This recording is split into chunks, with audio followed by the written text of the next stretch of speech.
आप हैं जय नारायण कोकणा। श्री जय नारायण कोकणा का जन्म 1980 में राजस्थान के श्री गंगानगर के छोटे से गांव प्रेमपुरा में हुआ। माता गृहिणी थी और पिता जमींदार थे और खेती की इनकम से परिवार का भरण पोषण करते थे। 4 भाई बहनों में से सबसे छोटे जय नारायण बचपन से ही बड़े चंचल और महत्वाकांक्षी थे। पुश्तैनी खेती करने में उनकी रुचि नहीं थी, इसलिए इन्होंने बीएससी एलएलबी करके वकालत करना शुरू किया। सन 2002 में इनकी शादी मंजू से हुई। वे भी एलएलबी कर चुकी थी। दोनों शादी के बाद साथ में वकालत करने लगे। शादी के कुछ महीनों के बाद ही इनके जिया जी ने आरसीएम का प्लान दिखाया और भागचंद छाबड़ा जी की सेमिनार में लेकर गए। सेमिनार अटेंड करने के पश्चात ही जय नारायण कोकणा ने फुल टाइम आरसीएम करने का निर्णय लिया। परिवार की आर्थिक स्थिति अच्छी थी, इसीलिए परिवार में किसी ने विरोध नहीं किया। लेकिन यह कार्य नई नवेली दुल्हन मंजू को समझ नहीं आया। उन्होंने विरोध किया, लेकिन एक सेमिनार अटेंड करने से मंजू भी इस बिजनेस की गहराई समझ गई और न सिर्फ जय नारायण कोकणा का सहयोग किया, बल्कि उन्होंने भी आरसीएम को फुल टाइम देना शुरू कर दिया। एक प्रतिष्ठित और अमीर परिवार का आदमी आरसीएम करें, यह लोगों की समझ से बाहर था। लेकिन जय नारायण कोकणा की जिद और जुनून ने कई रिकॉर्ड ध्वस्त किए और वह 2004 से रॉयल्टी व 2005 में टेक्निकल अचीवर बने और आज इनको स्टार रूबी की पिन से सम्मानित किया जा रहा है। आज से 19 साल पहले शादी हुई।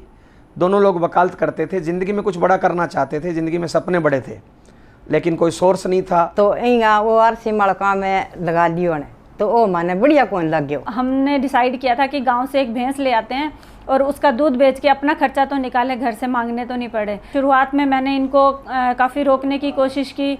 पेरेंट्स ने भी बहुत इनको रोका कि तू ये बिज़नेस क्यों कर रहा है, अच्छी ज़मीन जायदाद है, अगर तेरी वकालत नहीं चल रही तो तू घर आ जा, की बात मान ले और ये तेल साबुन बेचना बंद कर दे, क्योंकि इससे थोड़ी बदनामी हो रही है। पहले से पैसे वाले परिवार से थे तो ज़्यादा किसी की ना नुकर सुनते नहीं थे। कोई मना करता, कोई नो बोलता तो गुस्सा आ जाता था। लेकिन होता है वो होता है, तो इनको बहुत सारा, मैंने भी उस टाइम काउंसलिंग की थी कि मत करो, अपनी लाइफ को स्पॉइल कर रहे हो, इतनी स्टडी आपने अच्छी करी है, कोई अच्छी जॉब लो और सेटल हो जाओ। तो संघर्ष के दिनों में बड़ी दिक्कत आती थी। नई नई शादी थी, घर पे मैडम अकेली वेट करती थी और मैं स्कूल ले जाता था, तो कई बार मैडम ऐसा बोलती थी जब भी मेरे को देखती थी कि मेरी सौतन आई है, तो बड़ा अजीब लगता था उस समय। लेकिन उन्होंने फर्स्ट डे से ही ठान लिया था कि मुझे ये करना है। धीरे धीरे मीटिंग सेमिनार में जाने लगे, थोड़ी इनकम आने लगी, मेरे को भी समझ आने लगा कि हाँ, ये बिजनेस ऐसा है जो हमें बहुत बड़ा कुछ दे सकता है। बाद में आरसीएम को काम है, बढ़िया शादी हुई है कि जय नारायण जी की और मेरी लाइफ के अंदर बहुत सारे डिफरेंसेस आ गए हैं।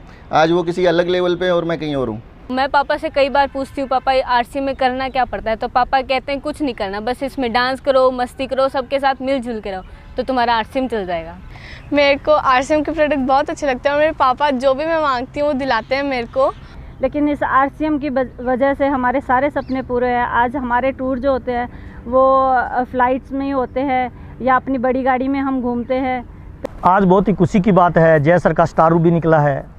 और जब कोई ऐसा व्यक्ति जो आपके साथ स्ट्रगल में साथ होता है, जिसको ज्वाइन आप करवाते हो, जिसकी 1-on-1 काउंसलिंग करते हो, वो बंदा जब कोई बड़ी पिन पे आता है तो दिल गार्डन हो जाता है। बड़ी खुशी की बात है।